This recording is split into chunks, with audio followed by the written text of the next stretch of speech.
Madeon, second part of our interview, and we all know you from your live mashup video on YouTube called Pop Culture. I mean, Yes. it has like 27 million of plays on YouTube right now. Yeah. And we saw several comments there on the internet questioning themselves about how did you do that, and how did you prepare for it, and do you plan on doing a follow-up video, actually? No, I don't want to do a follow-up. I mean, Pop Culture was really cool because I was just kind of asking myself about what's the most exciting electronic music performance I could think of, from a performance standpoint. Because when you go see DJs and electronic acts, often they're hidden behind tables, and you have this kind of distance and mystery about what they're actually doing up there on stage. And I wanted to try to find a way to express that performance in a very visceral, visual way. And so that was the main idea behind pop culture. And I was super excited to see that people connected with it, and that it became kind of a mainstream success and had so many views. But I felt like I had expressed that idea, and I felt like if I was doing back then, I thought if I were to do a follow-up to Pop Culture, it would just be kind of gimmicky, and it would probably make me more of a YouTube celebrity than a musician. You know what I mean? Like I was worried about being stuck doing that forever, so I decided to just do it once and never do it again.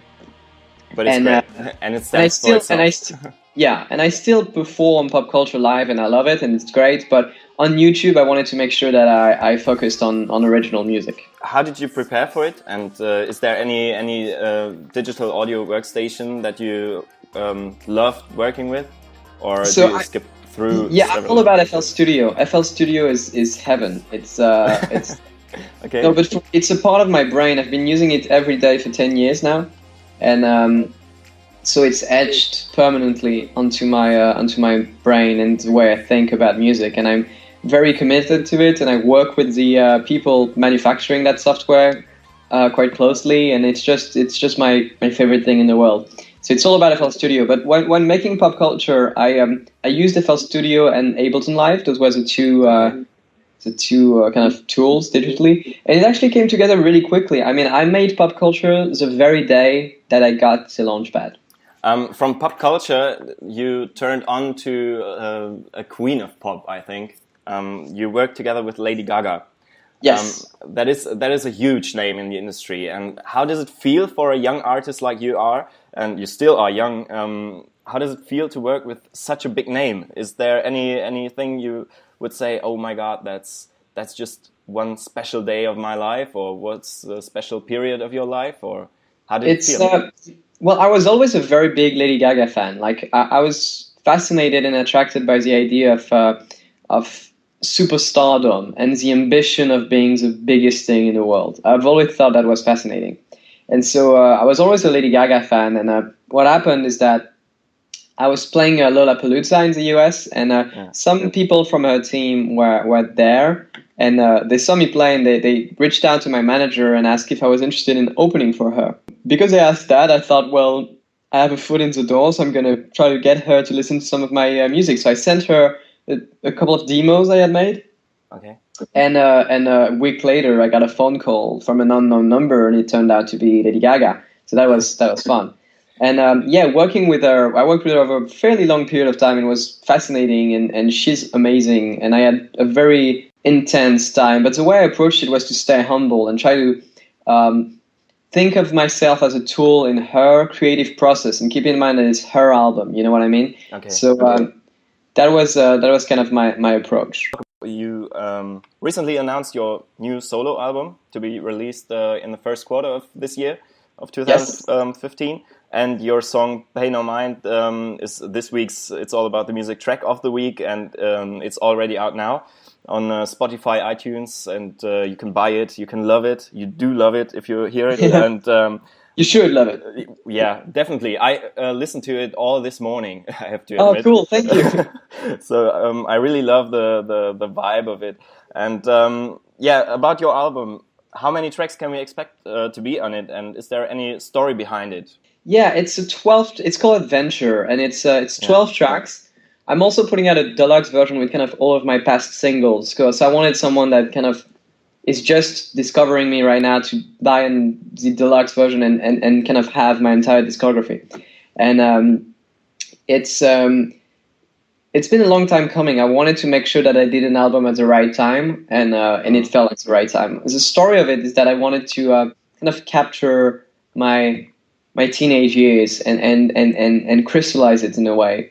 And so the approach in making it was multiple. On one hand, I reached out to a lot of my favorite artists, you know, from like Passion Pit or Foster's People or Bastille, and kind of worked with them. And then on other songs, I decided to do it all alone and kind of write and record the songs completely alone from start to finish. And so it was, you know, a new process working with those people, and also you know, writing and recording vocals myself. So it was, yeah, that's probably the biggest thing I've done in my life, making an album like that. So yeah. Speaking about the workflow, what occurs to me the most is if you or you are an artist signed to a major label, and how does it work? How does working with a major label affect your music? Or are there by any chance moments when the label says you are not supposed to put that on the album, or that track, or this track? If you Oh no, not at all. I do everything. I even do the artwork myself. So it's like okay. It's very it's very simple. They trust me, and it's great, and I get to do it exactly the way I want it, because I that was really important to me. I'm technically not signed to Columbia. I'm like exclusively licensing to them, okay. So I still retain control and ownership. But in the end, it's really cool to have the opportunity to work with a large company when needed. You know, when we did, like I did this. We shot this trilogy of music videos. First part, Euron's already out, and then the second part for Pain No Mind is coming out tomorrow.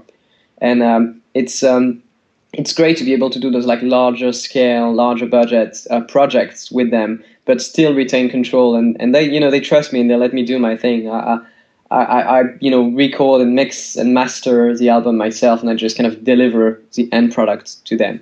There seem to be millions of unreleased VIP mixes.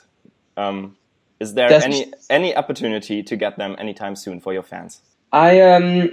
I'm not sure yet. I mean, I'm working on a lot more live versions for the new tour, so there's going to be a bunch more.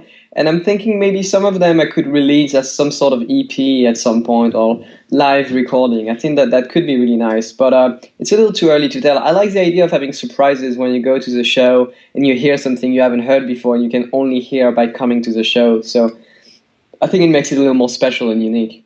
And it's kind of a unique selling proposition as well. Yeah, for the show, I guess. It's like, makes, like, if you come, you'll like, I'm doing like some kind of song right now for the show that I'm never putting out, and that you're only going to be able to hear on the tour. And I think that's, yeah, it just makes it more of a unique moment. Well, that's great. It sounds great. I'm really, really humbled that I had to talk to you, that I was able to talk with a great musician like you. And I'm really thankful. Thanks for having you on the show. Thanks for your time, and I hope that you have huge success this year.